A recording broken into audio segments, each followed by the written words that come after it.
সংবাদ সবাইকে স্বাগত জানাচ্ছি। আমি ফিরোজ তোহা। শুরুতেই সংবাদ শিরোনাম জানিয়ে দেব এই মুহূর্তে হাতে পাওয়া সর্বশেষ গুরুত্বপূর্ণ আপডেট বাংলা সংবাদ। শুরুতেই থাকছে সেভেন সিস্টার্স হিন্দু ও পাকিস্তানে এত চিন্তিত কেন ভারত। গণঅভ্যুত্থান পরবর্তী বাংলাদেশের ভারত বিরোধী একটা অবস্থান এবং এর প্রকাশ দেখা গেছে। ভারতের সেভেন সিস্টার্সকে টার্গেট করে বক্তব্য হুঁশিয়ারি সোশ্যাল মিডিয়ায় প্রচার হবার পর উদ্বেগ এবং উত্তেজনা তৈরি হয়েছে ভারতে। এদিকে ভারতীয় গণমাধ্যম এবং সামাজিক যোগাযোগ মাধ্যমে সংখ্যালঘু ও হিন্দুদের উপর হামলা এবং অত্যাচারের নানা রকম অপতথ্য গুজব ব্যাপকভাবে প্রচার হতে দেখা গেছে। এবারে জানাবো, বর্তমান সরকার ব্যর্থ হলে বড় বিদ্রোহ হবে জ্বালানি উপদেষ্টা। যদি অন্তর্বর্তী সরকার ব্যর্থ হয় তাহলে অনেক বড় বিদ্রোহ হবে বলে জানিয়েছেন বিদ্যুৎ ও জ্বালানি উপদেষ্টা মোহাম্মদ ফাউজুল কবির খান। জানাবো, আওয়ামী দূষিত লোকদের প্রশাসন থেকে বিতাড়িত করা সরকারের দায়িত্ব। বাংলাদেশ জামায়াতে ইসলামের নায়েবে আমির অধ্যাপক মুজিবুর রহমান বলেছেন, গত 15 বছরে আওয়ামী লীগ দলীয় লোকজন ব্যতীত সাধারণ জনগণকে কোনো নিয়োগ দেয়নি। ক্ষমতা দখল করে রাখতে এই নিয়োগপ্রাপ্তরা সাবেক প্রধানমন্ত্রী শেখ হাসিনাকে সহযোগিতা করেছে। আওয়ামী লীগ ভেবেছে দলীয় লোকদের নিয়োগ দিলে তাদের ক্ষমতা চিরস্থায়ী থাকবে। এবারে থাকছে, এখন আমরা ভারতের চোখে চোখ রেখে কথা বলতে পারছি রুমিন ফারহানা। বিএনপির আন্তর্জাতিক বিষয়ক সহ সম্পাদক ও সাবেক সংসদ সদস্য ব্যারিস্টার রুমিন ফারহানা বলেছেন, ডক্টর ইউনূসের সরকার আমাদেরকে নানাভাবে গর্বিত করেছে। বেশি দিন আগের কথা নয়, মাত্র 5 মাস আগে সীমান্তে পাকের মতো গুলি করে দেশের মানুষকে মারা হতো, কিন্তু আমাদেরকে কোনো প্রতিবাদ না করে মাথা নিচু করে লাশটা নিয়ে আসতে হতো। এদিকে লেবানন থেকে ফিরলেন আরও 105 বাংলাদেশি। যুদ্ধ বিধ্বস্ত লেবানন থেকে আরও 105 জন প্রবাসী দেশে ফিরেছেন। বৃহস্পতিবার দিনগত রাতে তাদের বহনকারী ফ্লাইট শাহজালাল আন্তর্জাতিক বিমানবন্দরে অবতরণ করে। এবং সর্বশেষ জানাবো, বাংলাদেশি পর্যটক না আসায় শিলিগুড়ির ব্যবসায়ীরা হতাশ। বাংলাদেশি পর্যটক না আসায় হতাশ পশ্চিমবঙ্গের উত্তরবঙ্গের অন্যতম পর্যটনদ্বার শিলিগুড়ির ব্যবসায়ীদের একাংশ। যথেষ্ট পরিমাণে যাত্রী না থাকায় বিগত কয়েক সপ্তাহ শিলিগুড়ি এবং বাংলাদেশের রাজধানী ঢাকার মধ্যে বাস চলাচল করেনি। যাত্রী না মেলায় বাসের টিকিট কাউন্টারগুলো ফাঁকা পড়ে আছে। বর্তমানে ভারত থেকে তেমনভাবে কেউ বাংলাদেশে যাচ্ছেনও না। এতক্ষণ শিরোনাম শুনছিলেন, এবার বিস্তারিত। প্রিয় দর্শক, আপনি যদি এই চ্যানেলে নতুন হয়ে থাকেন, ভিডিওটি দেখতে দেখতে চ্যানেলটি সাবস্ক্রাইব করে আমাদের সঙ্গে থাকুন। আর এই ভিডিও সম্পর্কে আপনি আপনার মূল্যবান মতামতটি কমেন্ট বক্সে জানিয়ে দিন। আর হ্যাঁ প্রিয় দর্শক, জানিয়ে দিন ভিডিওটি কোথা থেকে দেখছেন। সেভেন সিস্টার্স হিন্দু এবং পাকিস্তান নিয়ে এত চিন্তিত কেন ভারত। 1971 সালে ভারতের পার্লামেন্টে পাশ হওয়া নর্থ ইস্টার্ন কাউন্সিল অ্যাক্টের অধীনে উত্তর পূর্বাঞ্চলের 7টি অঙ্গরাজ্য হল আসাম, নাগাল্যান্ড, মণিপুর, মেঘালয়, অরুণাচল প্রদেশ এবং ত্রিপুরা ও মিজোরাম। ভারতের মূল অংশের সঙ্গে সরাসরি সংযোগের ক্ষেত্রে বাধা ভূমি বেষ্টিত দেশটির উত্তর পূর্বাঞ্চল। বিশাল অঞ্চলটি ভূমি বেষ্টিত হলেও বাংলাদেশের সন্নিকটে। সেখানকার অর্থনীতি ভারতের মূল অংশের তুলনায় দুর্বল। জনগণের জীবনযাত্রার মান অনুন্নত, এমনকি নিম্নস্তরে রয়ে গেছে। গণঅভ্যুত্থান পরবর্তী বাংলাদেশের ভারত বিরোধী একটা অবস্থান এবং এর প্রকাশ দেখা গেছে।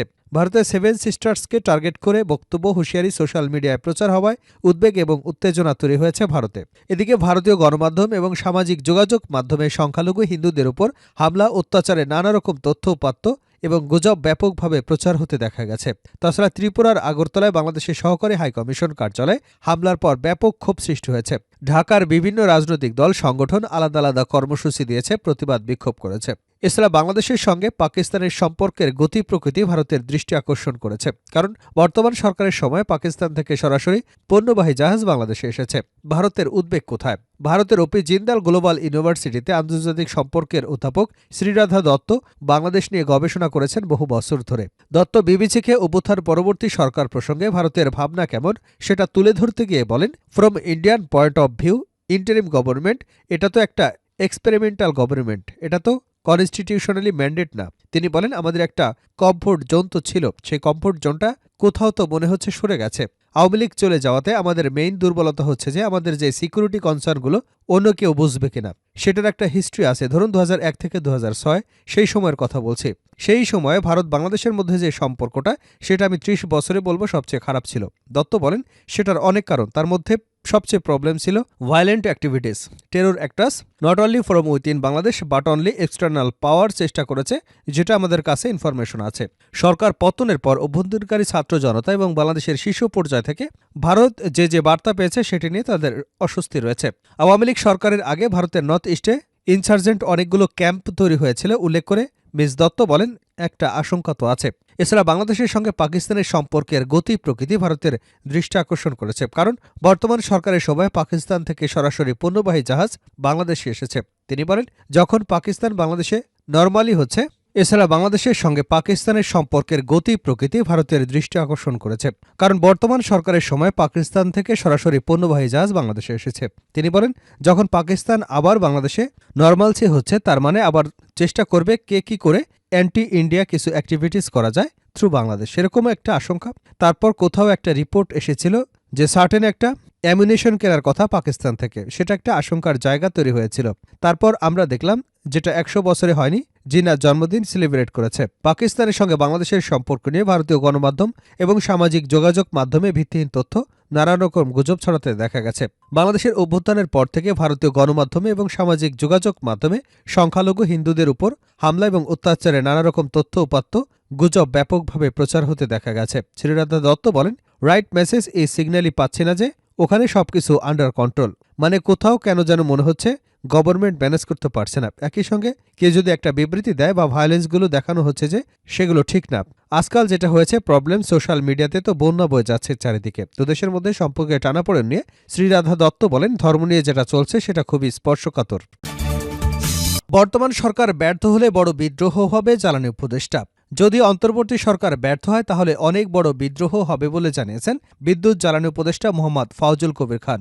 শুক্রবার সকালে সাউথ ইস্ট বিশ্ববিদ্যালয়ের HR কনভেনশনের আলোচনায় তিনি একথা বলেন। বিদ্যুৎ ও জ্বালানি উপদেষ্টা বলেন, বড় প্রকল্প নেবার আগে সেখান থেকে রাজস্ব কতটা আসবে তা বিবেচনা করা উচিত। পদ্মা সেতু এবং কর্ণফুলী টানেলে তা দেখা হয়নি। এজন্য এসব প্রকল্প থেকে রাজস্ব আয়ের চেয়ে খরচ বেশি হচ্ছে, যা অপচয় বলে মন্তব্য করেছেন তিনি। ফাউজুল কবির খান বলেন, আওয়ামী লীগের আমলে প্রকল্পগুলোতে দুর্নীতি হয়েছে, কারণ সরকারের কর্মকর্তারা এর সঙ্গে জড়িত ছিল। সাধারণ চাকুরির জন্য বিদেশ থেকে লোক নিয়োগ দেওয়া হবে কিনা জানিয়ে তিনি আরও বলেন, বিদেশি এবং অভিজ্ঞদের নিয়োগের ক্ষেত্রে দেশের সকল সেক্টরে হিউম্যান রিসোর্স কম রয়েছে, তাই বিদেশিদের শুধু বড় পদের জন্য বিবেচনা করতে হবে। আওয়ামী দূষিত লোকদের প্রশাসন থেকে বিতাড়িত করা সরকারের দায়িত্ব, অধ্যাপক মুজিবুর রহমান। বাংলাদেশ জামায়াতে ইসলামী নায়েবে আমির অধ্যাপক মুজিবুর রহমান বলেছেন, গত ১৫ বছরে আওয়ামী লীগ দলীয় লোকজন ব্যতীত সাধারণ জনগণকে কোনো নিয়োগ দেয়নি। ক্ষমতা দখল করে রাখতে এই নিয়োগপ্রাপ্তরা সাবেক প্রধানমন্ত্রী শেখ হাসিনাকে সহযোগিতা করেছে। আওয়ামী লীগ ভেবেছে দলীয় লোকদের নিয়োগ দিলে তাদের ক্ষমতা চিরস্থায়ী থাকবে, কিন্তু এদেশের জনগণ সেটা মেনে নেয়নি। জনগণ আওয়ামী লীগকে বিদায় করে অন্তর্বর্তী সরকার গঠন করেছে। এখন অন্তর্বর্তী সরকারের অন্যতম দায়িত্ব হচ্ছে আওয়ামী দূষিত লোকদের প্রশাসন থেকে বিতাড়িত করা। অধ্যাপক মুজিবুর রহমান বলেন, আগে সংস্কার পরে নির্বাচন। ছাত্র জনতার অঙ্গীকার, কিন্তু কেউ কেউ সংস্কারের আগে নির্বাচনের জন্য লাফালাফি করছে। যত লাফালাফি করা হোক না কেন, সংস্কারের আগে নির্বাচন দেওয়া হবে না। ছাত্র জনতা ক্ষমতার পরিবর্তনের জন্য জীবন এবং রক্ত দেয়নি। ছাত্র জনতা রাষ্ট্রের প্রয়োজনে সংস্কার করে একটি গ্রহণযোগ্য নির্বাচনের জন্য জনগণের সরকার গঠন করতে জীবন এবং রক্ত দিয়েছে। তাই সংস্কার ব্যতীত নির্বাচন দিলে ছাত্র জনতার প্রত্যাশা পূরণ হবে না। এখন আমরা ভারতের চোখে চোখ রেখে কথা বলতে পারছি রুমিন। বিএনপির আন্তর্জাতিক বিষয়ক সহ সম্পাদক ও সাবেক সংসদ সদস্য ব্যারিস্টার রুমিন ফারহানা বলেছেন, ডক্টর ইউনূসের সরকার আমাদেরকে নানাভাবে গর্বিত করেছে।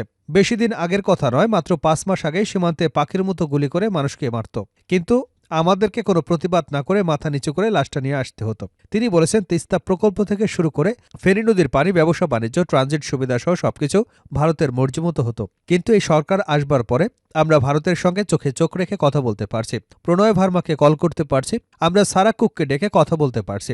আপনার যে রিপোর্ট পেশ করবেন সেটা সত্যের অপলাপ মাত্র।